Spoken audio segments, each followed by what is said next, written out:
gravação aqui, que vamos lá então, vamos fazer, quem pode fazer a leitura para mim do artigo 78 do Código de Processo Penal, que fala do foro prevalente. Então nós estamos falando de competência por prerrogativa de função e vamos falar um pouquinho agora do foro prevalente. Por quê? A conexão e a continência importará em união de processo e julgamento, para evitar decisões contraditórias, facilidade na obtenção da prova, né? Esses são os motivos da conexão e a continência. Agora, nós vamos ver algumas questões para verificar qual vai ser o juízo prevalente. Tá? Vamos lá, pode ler o artigo 78, por favor. Pode ler, por favor.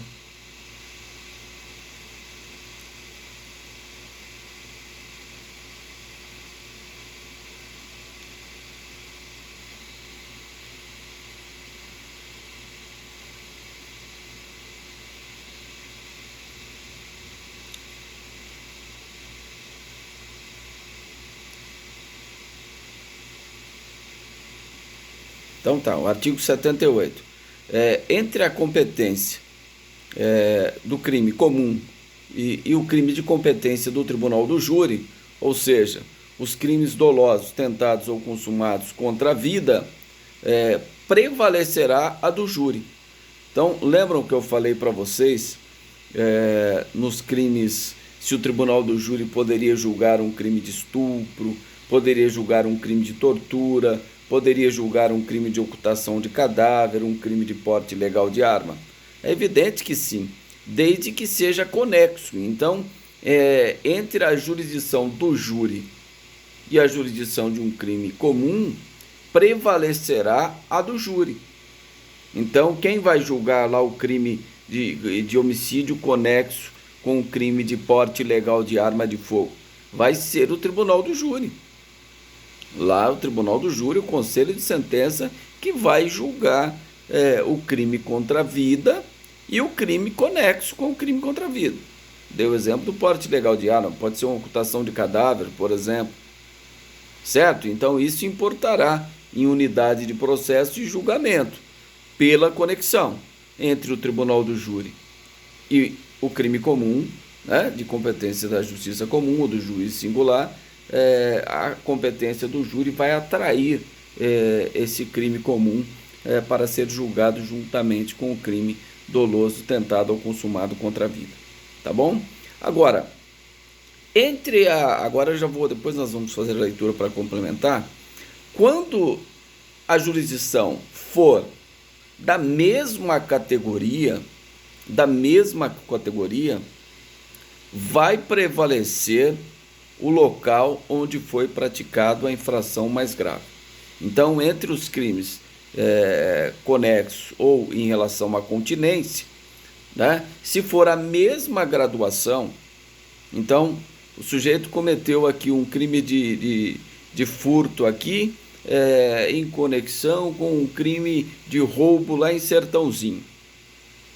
Então, vai ser o juiz competente para aplicar a jurisdição, o juiz de Sertãozinho. Por quê?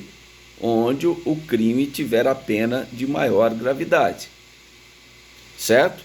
Agora, quando os crimes forem da mesma gravidade, a pena for a mesma, será do juiz onde praticou o maior número de infração. Então, se é um crime de furto qualificado, um crime aqui, 2 em Jardinópolis, no mesmo contexto, sendo conexo ou nas regras de conexão e continência. Então, 2 crimes de furto qualificado aqui, 3 crimes de furto qualificado em Jardinópolis. Qual o juiz competente para aplicar a jurisdição? Onde ocorreu, em sendo a mesma pena dos crimes, onde ocorreu o maior número de infração. Então, se o maior número de infração ocorreu em Jardinópolis, o juiz competente será o juiz de Jardinópolis. Certo? Então, o juiz de Jardinópolis vai avocar os processos aqui de Ribeirão Preto. Isso nós vamos ler daqui a pouco. Certo? Fora dessas regras que nós falamos na jurisdição da mesma categoria, aplica-se a regra geral da prevenção. Certo? Que é o artigo 83. Quando dois ou mais juízes igualmente competentes, aquele que primeiro tomar conhecimento do processo praticando um ato, ainda que seja anterior ao oferecimento da denúncia ou queixa, tornou-se o juiz prevento para aplicar a jurisdição, regrinha lá do artigo 83, certo? Então vamos só confirmar se é isso mesmo, os exemplos que eu dei, na continuação aí do artigo 78, onde fala, nas jurisdições, jurisdição da mesma categoria, aí entra essas três regrinhas, pode ler, por favor.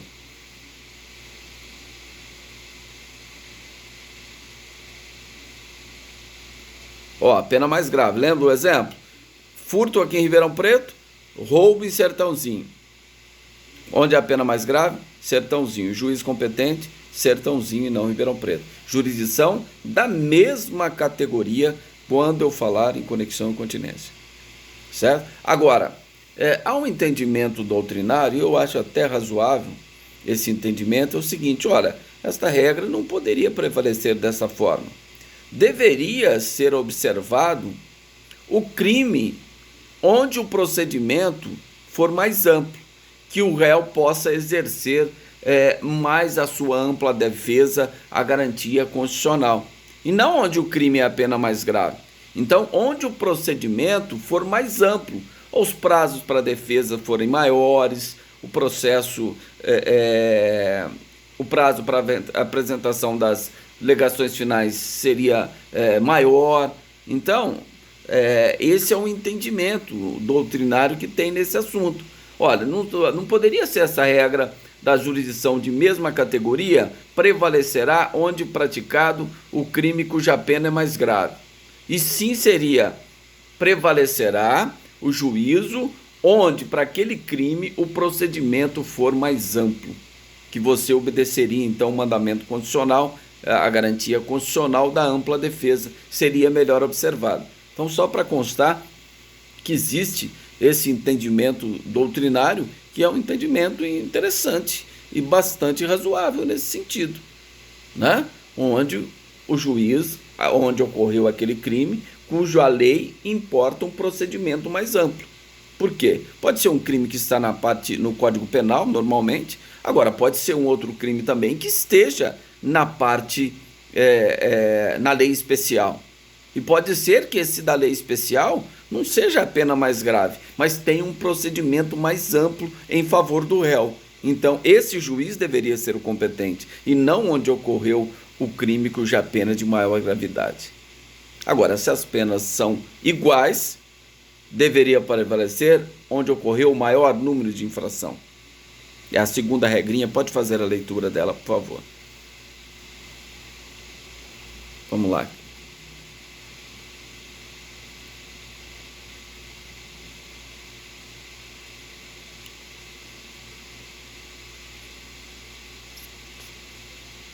Que eu acabei de falar, né? E na regra geral é a prevenção, é a próxima, pode fazer a leitura também.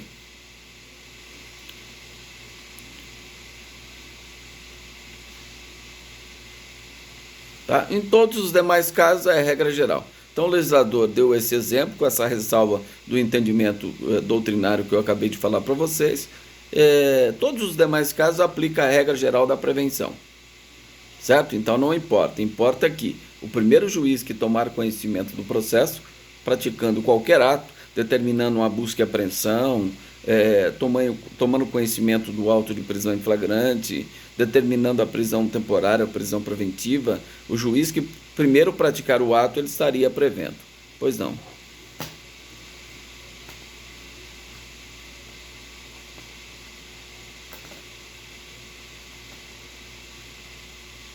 É a prevenção que nós vamos estudar. Né?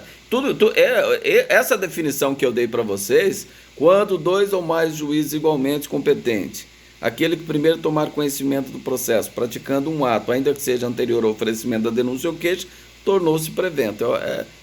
A grosso modo, exatamente o dizer do artigo 83 do Código de Processo Penal, que trata da prevenção, competência pela prevenção.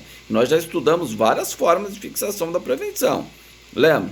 Quando o sujeito, o crime for praticado, consumado na divisa de duas comarcas, onde não se puder chegar o local correto, então o juiz que primeiro tomar conhecimento é a prevenção. A regra do artigo 71 do crime continuado ou crime permanente também aplica a regra geral da prevenção, ou seja, o artigo 71 remete ao artigo 83. Tudo bem? Então nós já falamos várias situações que remete à regra geral, que é a regra da prevenção. Tá? E falamos na competência fixação pela distribuição. Tá?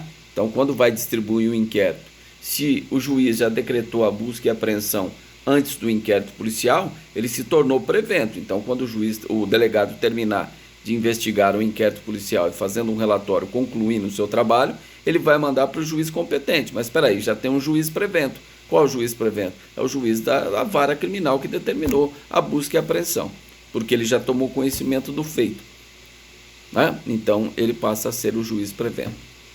Isso ocorre também nos tribunais, quando a gente entra com habeas corpus, por exemplo, num processo de conhecimento, e quando chegar a apelação, se houver uma sentença condenatória, o réu apelar, ou um absolutório, o Ministério Público apelar, até mesmo o réu apelar de sentença absolutória para mudança de inciso na fundamentação da sentença absolutória, se já teve um habeas corpus antes no tribunal, já tem uma prevenção lá no tribunal. A Câmara preventa e o desembargador prevento. Como tem na Lava Jato, por exemplo, no STJ, o ministro Félix Fischer, que é o relator da Lava Jato, né, no STJ, e no STF, o ministro Edson Fachin, que é o relator da Lava Jato, relator prevento da Lava Jato de Curitiba. Então, todas as operações da Lava Jato de Curitiba, ministro relator prevento do STF é o ministro Edson Fachin.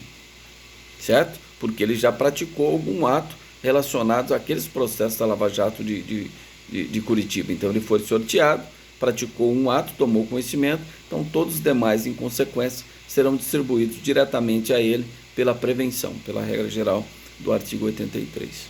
Tudo bem? Mas vamos continuar nossas leituras aí. Nós falamos, então, do artigo 78, parágrafo, né? Inciso 1º, segundo, e agora inciso 3º.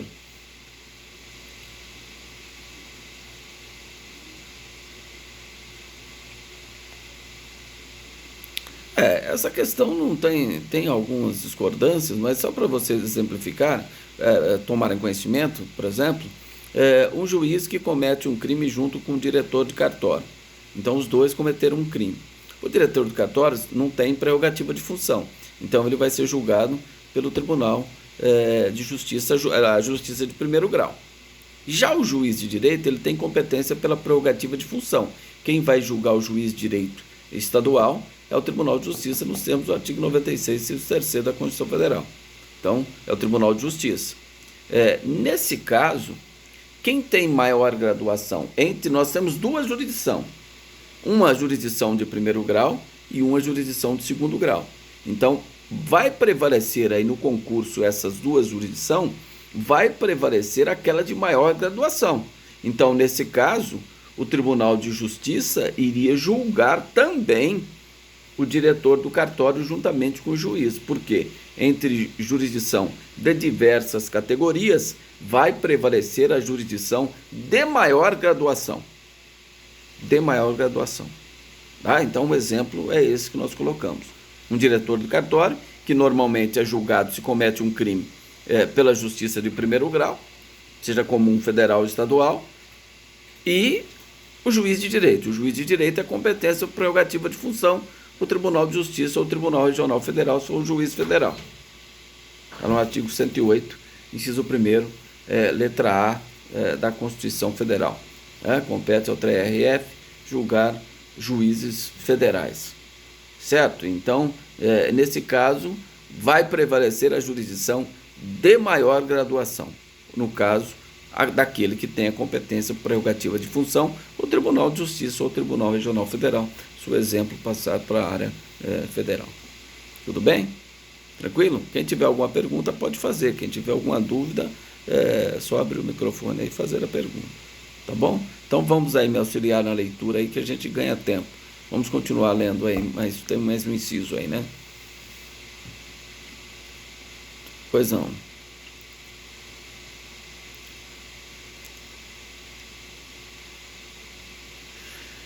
Então, justiça comum e especial. Ora, a justiça federal é justiça especial? Não, é justiça comum. Então nós temos a justiça comum federal, justiça comum estadual. Tudo que tiver de interesse da União é competência da Justiça Federal. E tudo que não for de competência e interesse da União, de forma residual, é competência da Justiça Estadual. Mas ambas são justiça comum. Certo? Ambas são justiça comum. Mas entre a estadual e a federal prevalece a estadual, a federal, súmula 122 do STJ. Certo? As duas são comuns. Mas concorrendo a federal e a estadual, prevalece a federal, súmula 122 do STJ. Certo? Mas aqui é uma questão interessante. Então, quais são as justiças especializadas? Seria a justiça militar, a justiça eleitoral. Então, a justiça militar, a justiça do trabalho, são competências que estão previstas na Constituição Federal.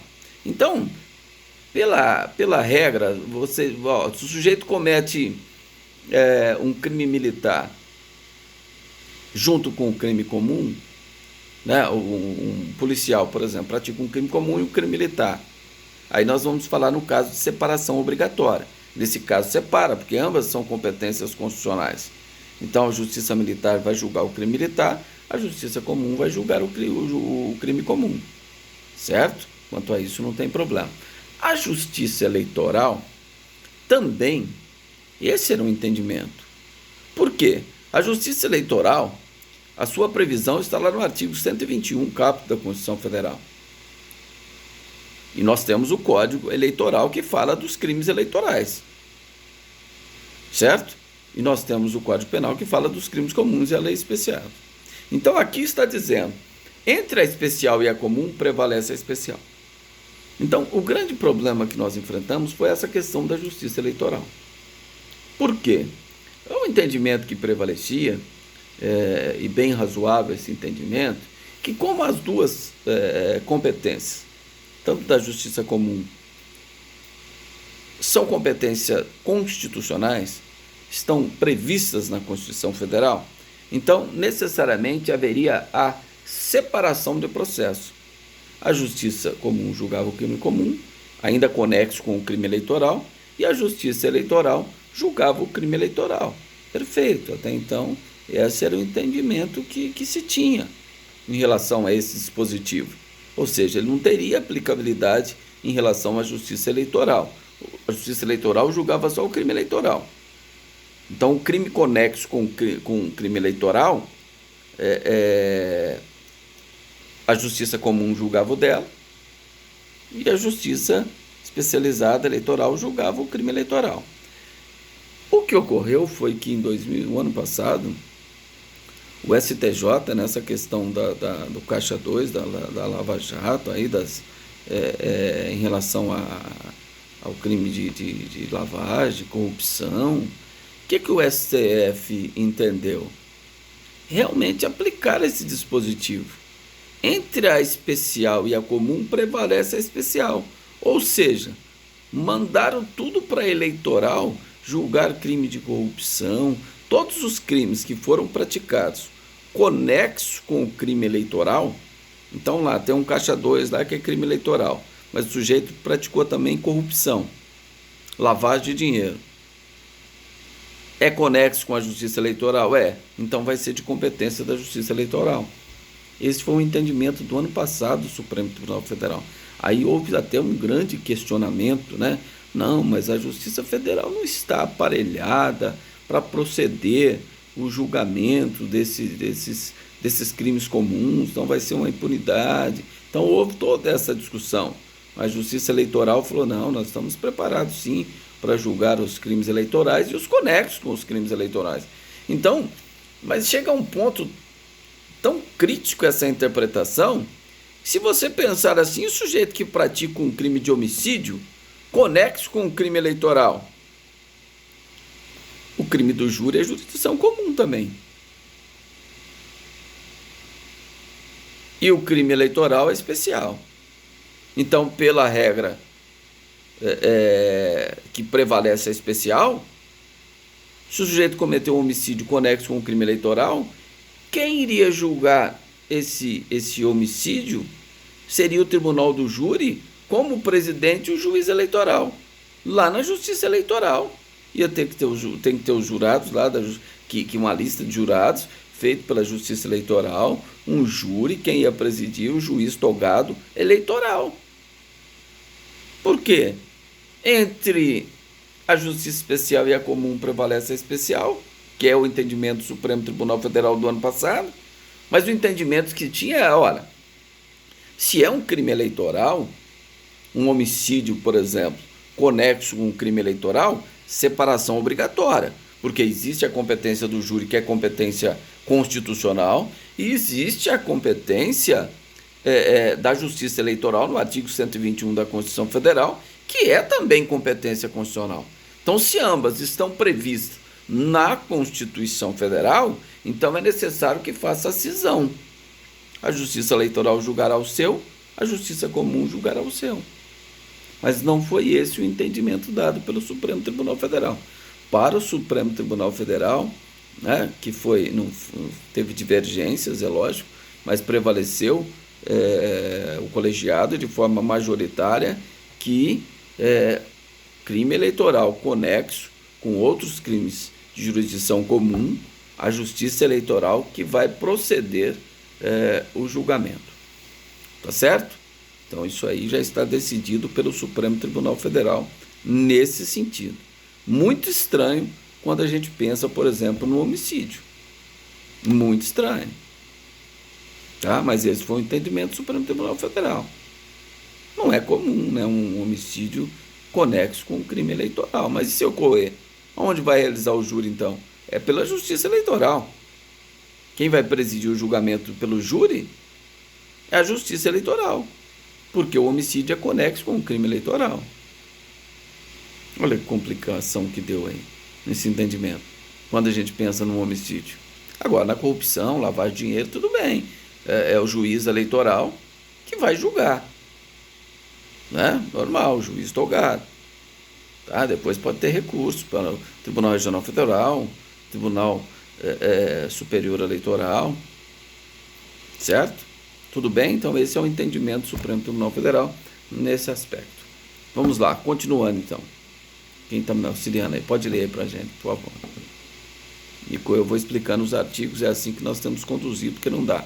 São regras em cima de regras.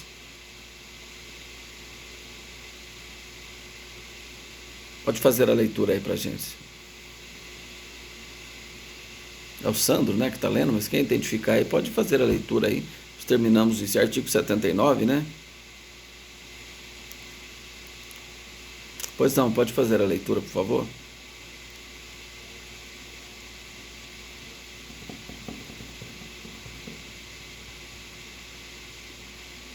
Tá, então olha, essa é a regra número 1 que nós falamos até agora.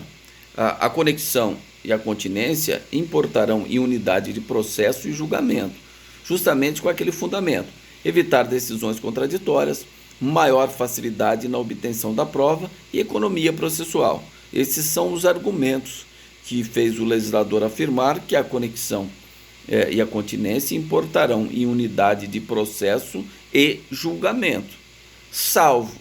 Então agora nós vamos ver alguns casos de separação obrigatória de processo e separação facultativa de processo. Primeiro, separação obrigatória. Então, a conexão e a continência importarão em unidade de processo e julgamento, salvo, primeiro,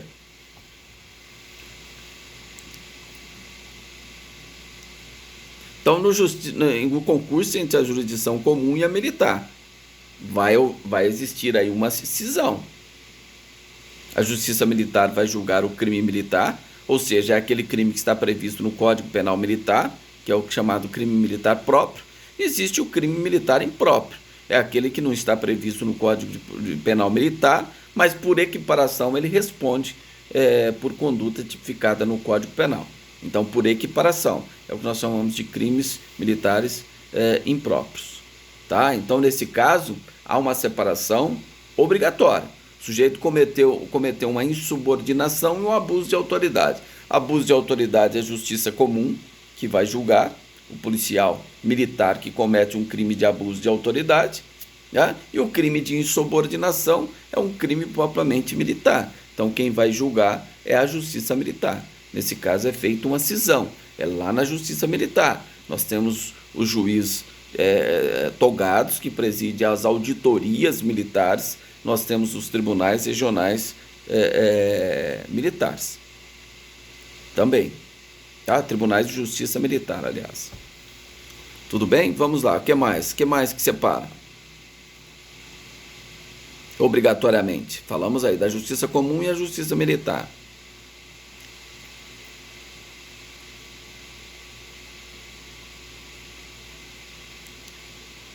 Então, a infância e da juventude. Se um imputável e um inimputável foram praticar um roubo, tá? Então, o imputável comete o crime descrito no artigo 157. O inimputável ele comete um ato infracional equiparado à conduta descrita no artigo 157, que é o crime de roubo, só que ele não comete crime, ele comete ato infracional. Tá? Então, nesse caso, há uma separação obrigatória. O juiz da infância e da juventude vai receber todo aquele... o menor pode ser apreendido, e aí instaura-se um procedimento, né, para aplicar as medidas socioeducativas. Já o imputável, ele vai ser julgado pela Justiça Comum. Então, nesse caso, não tem jeito do juiz, o juiz singular, julgar o imputável e o inimputável, que é o menor de 18 anos. Não, o menor de 18 anos comete ato infracional, será aplicado o ECA perante o juiz da infância e da juventude. Certo? Então, nesse caso, há uma cisão obrigatória, uma separação obrigatória de processo. E, além disso, o maior pode cometer ainda o crime de corrupção de menores. Tá certo? Tudo bem? Vamos lá, continuando a leitura.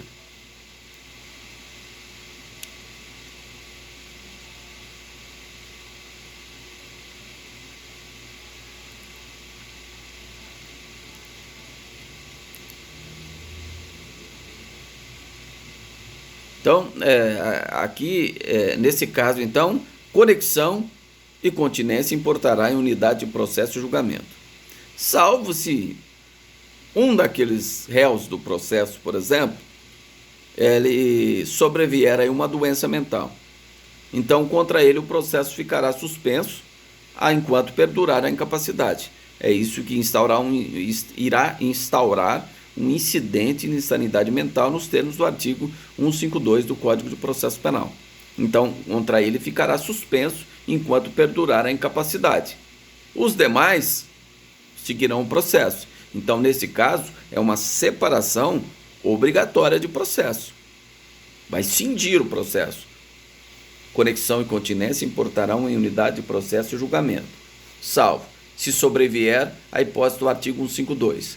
Então, um dos réus tornou-se inimputável, ficou louco, instaura um incidente de insanidade mental e suspende em relação a ele, enquanto perdurar a incapacidade. Certo? Agora, se ele era inimputável à época do crime, aí o juiz pode absolvê-lo e aplicar a medida de segurança. Aí é outra questão.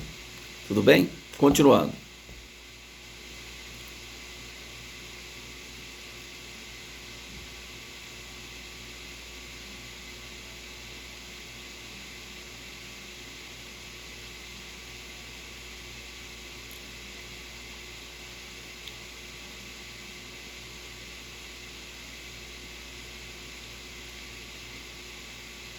Então, esse artigo 461 não é mais o artigo 461.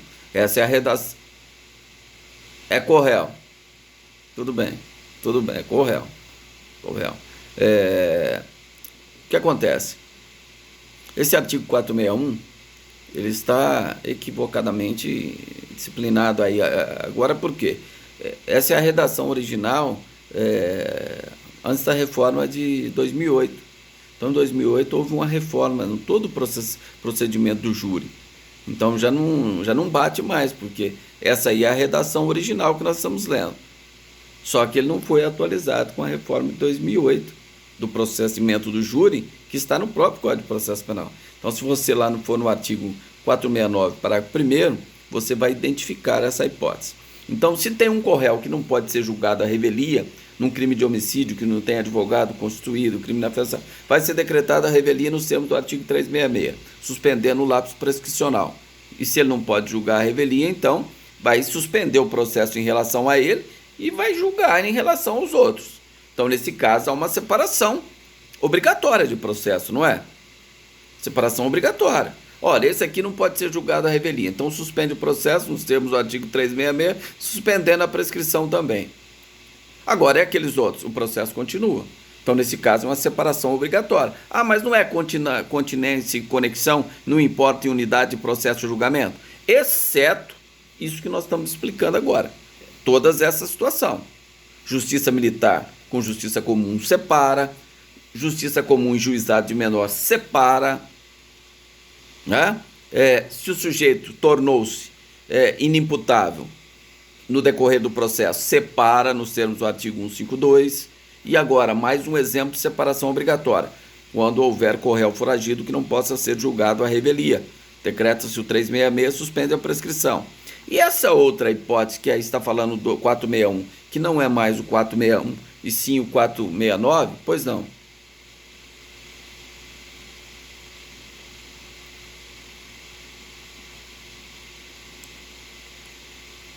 Não, porque é previsão legal. Ele está foragido, não compareceu no processo, não constituiu o advogado. Aí decretou a revelia dele, só que ele não pode ser julgado, por exemplo, não pode ser realizado no tribunal do júri sem a intimação dele da pronúncia. Então, nesse caso, o que faz? Decreta a suspensão do processo e suspende também o prazo prescricional, até ele for encontrado. Certo? Então, nesse caso, há uma separação obrigatória de processo. É uma exceção. A outra hipótese do 461 é uma questão interessante, que não é 461, é 469, parágrafo 1º. O que acontece? No tribunal do júri, entenda um exemplo, são 25 jurados que compõem a sessão. Desses 25 que são intimados para comparecer na sessão de julgamento, para que seja iniciado o júri, tem que ter pelo menos 15. Então, dos 25, tem que ter 15, pelo menos. Se não tiver 15, não tem quórum. Não começa a sessão.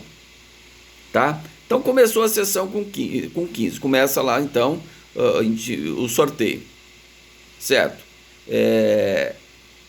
E nesses 15 conta também, eventualmente, o que tiver impedido, que for suspeito, então entra na contagem também.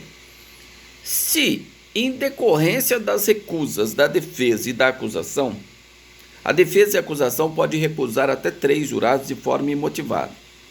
Eu posso simplesmente falar, recuso, agradeço a presença desse jurado, recuso. É uma faculdade que a lei dá. Então, 3 para acusação e 3 para a defesa. Primeiro a defesa. Então, se em virtude dessas recusas não sobrar o número mínimo, que é 7, aí tem que separar o processo. Aí primeiro vai ser julgado, aí nos termos do parágrafo 2º seguintes, dos 469, vai ser julgado primeiro o réu que tiver preso há mais tempo, e aí tem todas aquelas regrinhas lá dos parágrafos, do primeiro, parágrafo 2º lá, do 469. Certo? Então, nesse caso, há uma separação de processo. Isso mudou, não era assim. Antigamente, quem decidia se ia separar o processo ou não quando tinha vários réus, cada réu com um advogado diferente, eram os advogados. Por quê? Um advogado aceitava o jurado, o outro recusava. Pronto, era caso de desmembramento do processo. Separava o processo. Quem decidia a separação do processo? Exclusivamente os advogados. Eu já tive um caso que eu atuei aqui, que foi uma chacina que houve em Serrana, mataram 5 adolescentes lá, isso há muitos anos, acho que foi, nós fizemos o júri lá aqui em Ribeirão, mas acho que deve ter sido em 99, por aí, ano 2000, mais ou menos por aí. Foram 5 réus, 5 advogados diferentes, nós combinamos, olha, você aceita, eu recuso, aí você faz o júri. Depois, na outra semana, o outro aceitava, o outro... Ou seja, teve 5 júri. Olha que absurdo. 5 júri. Aí, em 2008, a lei mudou. Agora não é que a defesa mais que decide, porque a defesa decidia com essa manobra, que a lei tinha previsão. Olha, se um defensor acusar, aceitar, o outro recusar, fica evidente que não deve prosseguir o julgamento em relação aos demais, cujo aquele advogado recusou o jurado. Certo? Então agora não.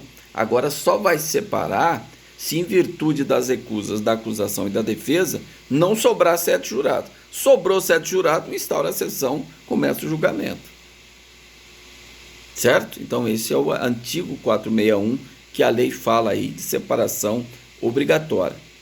Tá? Aí vai separar, vai cindir os julgamentos e primeiro vai marcar um outro julgamento. Primeiro será julgado o réu que estiver preso há mais tempo, com prisão preventiva e tal. Aí tem toda uma regrinha lá que vai disciplinar isso. Tudo bem? Então vamos lá, continuando, falando de separação obrigatória de processo. Pode continuar a leitura aí pra gente.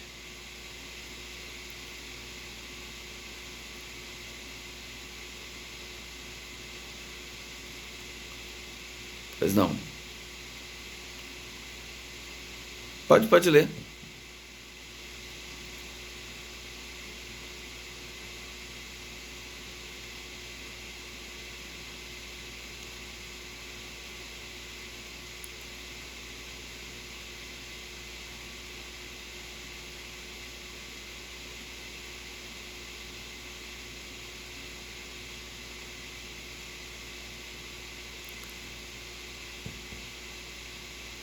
Certo, então aqui ó, nós já estamos falando de separação facultativa.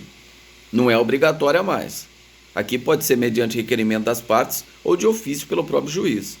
Então, se o juiz verificar que em circunstância de tempo, lugar, meio de execução foram praticados de forma diversa, o juiz pode decidir em separar os processos.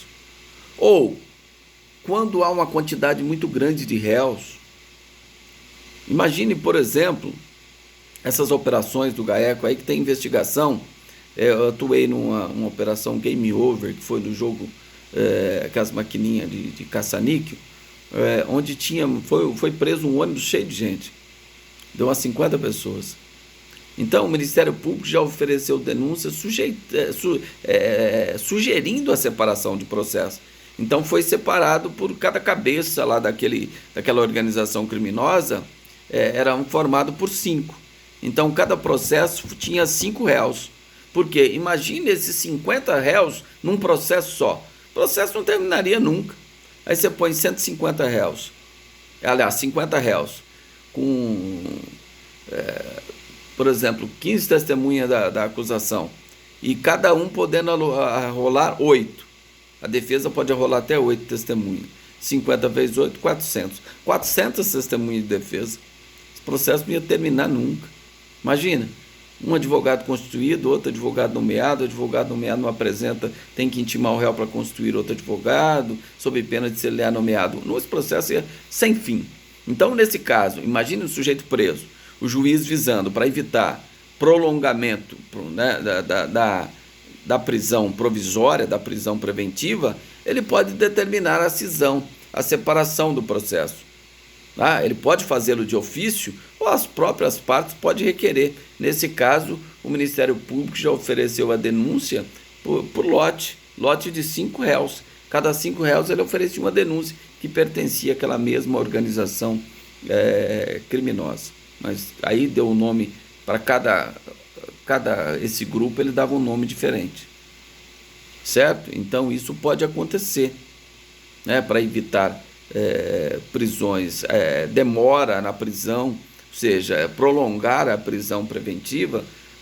Para evitar isso, o juiz determina o desmembramento do processo, a separação do processo. Então essa separação, nós afirmamos que é uma separação facultativa, não é obrigatória. Todas aquelas que nós lemos nos artigos anteriores são separações obrigatórias de processo. Aqui não, aqui é a faculdade do juiz separar ou não. Certo? Se você discordar, se você requerer o juiz não deferir, você recorre da decisão do juiz. Certo? mas é lógico, em muitos casos é conveniente a separação. Tá bom? Pode continuar a leitura então.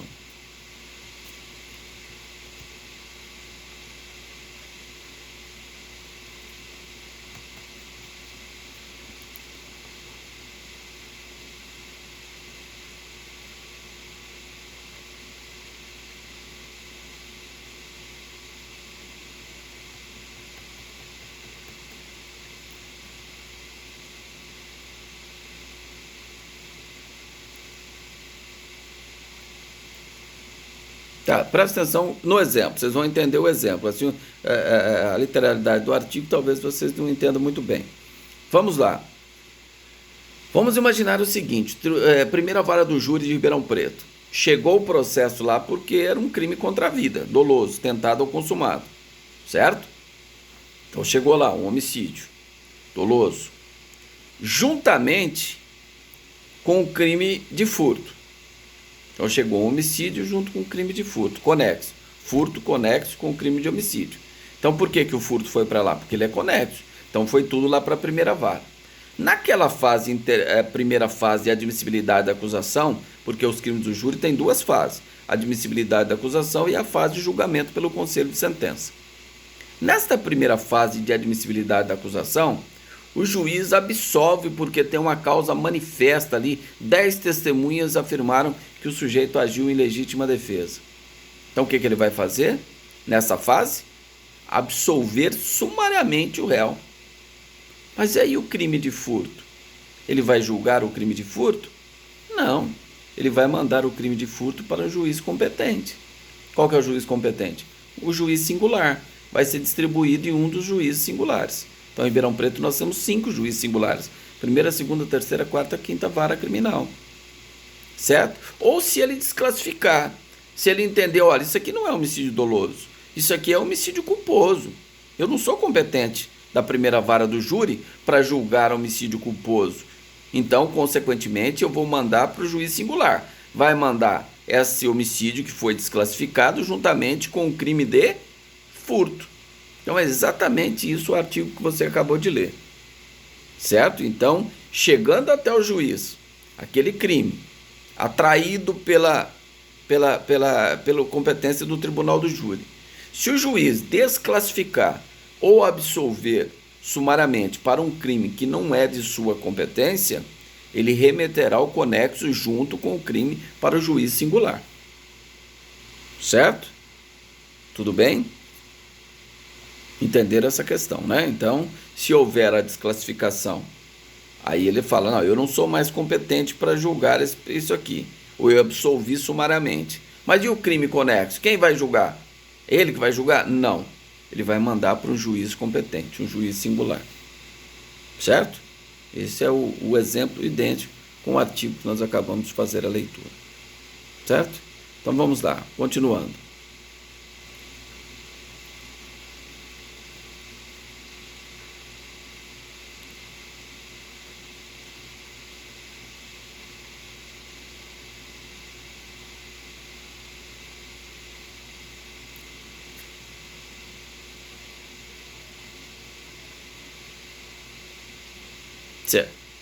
Acabamos de exemplificar, né? Pode continuar.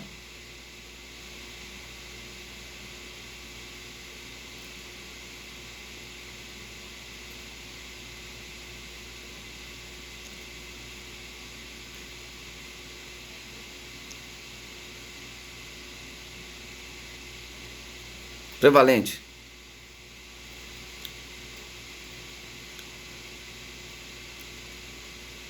Então vamos dar o exemplo. Salvo se já estiver com sentença definitiva. É isso? Então tá, vamos lá. Vamos dar o exemplo para vocês entenderem também. Lembra daquele caso? 3 furtos qualificados em Ribeirão, 2 em Jardinópolis. Então tem a conexão. Então o competente será Ribeirão Preto, não vai? Por quê? Jurisdição da mesma categoria, onde foi praticada onde o crime tem a mesma pena, jurisdição da mesma categoria. As infrações têm a mesma pena. Como que se estabelece a competência? O local onde for praticado o maior número de infrações. Então, o maior número de infrações foi em Ribeirão Preto e não Jardinópolis. Então, o competente será Ribeirão Preto. Ah, mas e os processos lá de Jardinópolis? O juiz de Ribeirão Preto deverá o quê? Avocar, ele vai chamar, ele vai buscar os processos lá de Jardinópolis e vai ser então proferida uma só sentença, um só julgamento.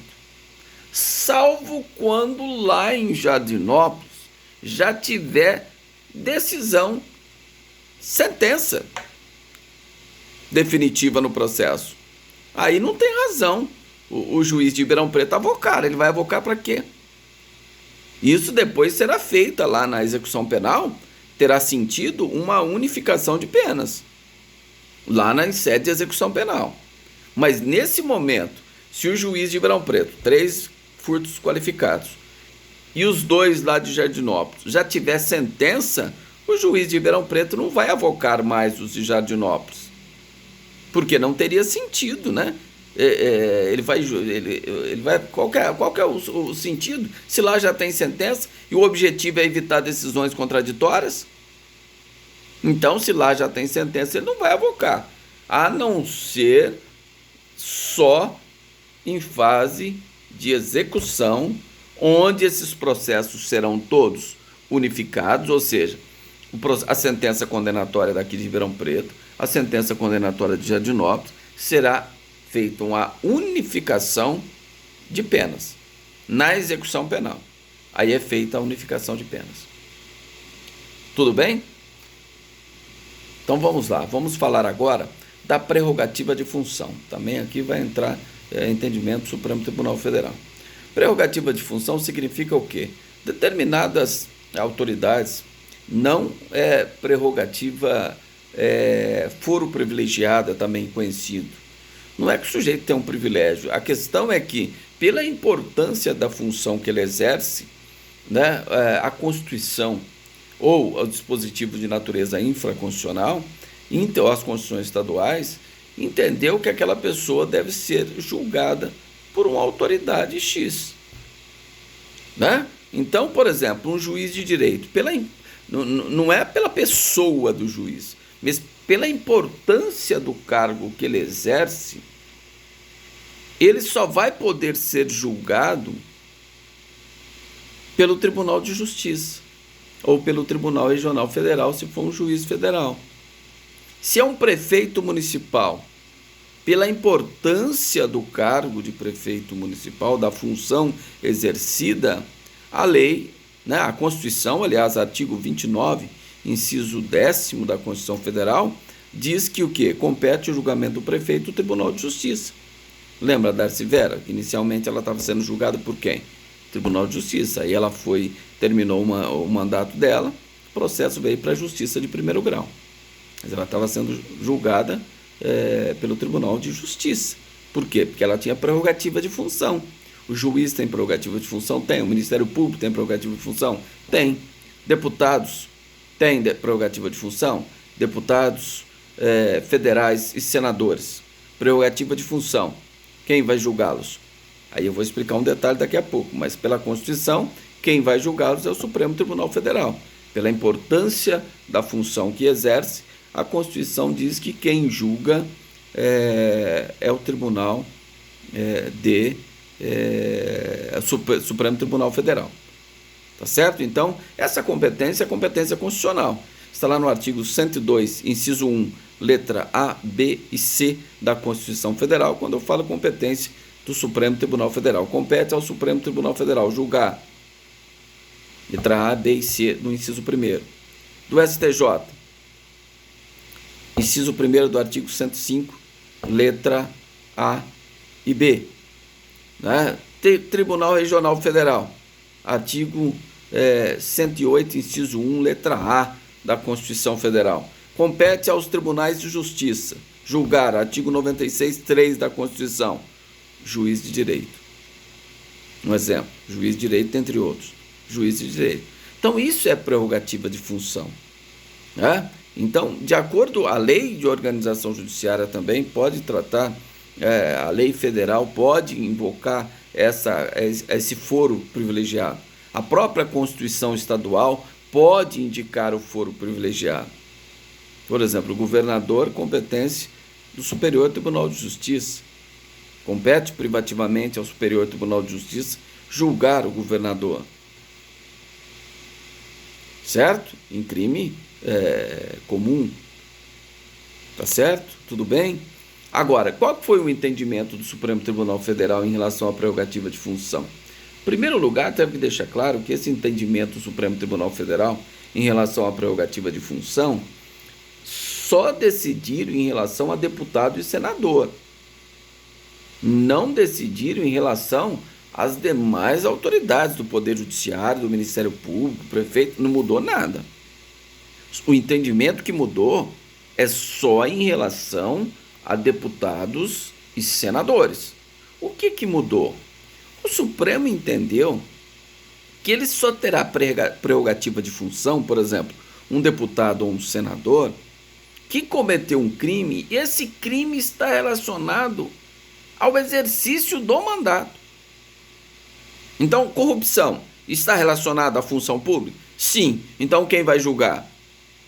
Supremo Tribunal Federal. Agora, o deputado brigou com a mulher, lá, lesão corporal na mulher. O que isso tem a ver com o exercício do mandato? Quem vai julgar o deputado federal? Justiça comum. Aí que entra o entendimento do Supremo Tribunal Federal. Então, nesse caso, é justiça comum. Um deputado matou outra pessoa. Matou a pessoa. Antes desse entendimento do Supremo Tribunal Federal, quem julgava o deputado? Supremo Tribunal Federal. Teve um deputado condenado por homicídio pelo Supremo Tribunal Federal. Hoje, se isso acontecer, esse novo entendimento do Supremo Tribunal Federal, se um deputado mata uma pessoa e não tem nada a ver com o exercício da função pública, quem vai julgar esse deputado será o tribunal do júri. Se é um senador que mata uma pessoa, quem vai julgar o senador? Tribunal do júri. E antes, quem julgava o senador que matasse outra pessoa? Supremo Tribunal Federal. Por quê? As duas competências de prerrogativa de função e a competência do tribunal do júri estão previstas na Constituição. Então, entendia-se que prevalecia a competência por prerrogativa de função. E ainda é assim, exceto para deputado e senador, nesse exemplo do homicídio. Mas, por exemplo, um juiz de direito que pratica um homicídio, quem vai julgar ele? É o tribunal do júri ou é o tribunal de justiça? Tribunal de Justiça. Então, a prerrogativa de função, ela prevalece sobre a competência constitucional do júri, porque ambas estão previstas na Constituição. Aí o júri perde. Em relação a deputados e senadores, não, porque homicídio não tem nada a ver com o exercício do mandato. Tem a ver com o exercício do mandato? Não. Então, de acordo com esse entendimento do Supremo Tribunal agora, um deputado e senador vai ser julgado pelo júri. Mas antes desse entendimento, ele era julgado no homicídio pelo Supremo Tribunal Federal e não pelo júri. Mas esse entendimento do Supremo Tribunal Federal não estendeu para todos os cargos. Ele só entendeu o deputado e senador. O juiz de direito, se ele matar alguém, ele vai ser julgado pelo Tribunal de Justiça, por órgão especial do Tribunal de Justiça. Por quê? Porque está na Constituição essa competência. Então, prevalece a competência por prerrogativa de função. A competência do Tribunal do Júri perde.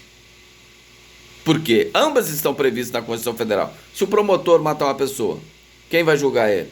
Vai ser o Tribunal de Justiça, o órgão especial. Se o prefeito matar alguém no exercício do mandato, quem vai julgar ele? Vai ser o Tribunal do Júri? Não, vai ser o Tribunal de Justiça, que é o órgão especial. Pela prerrogativa de função. Pois não.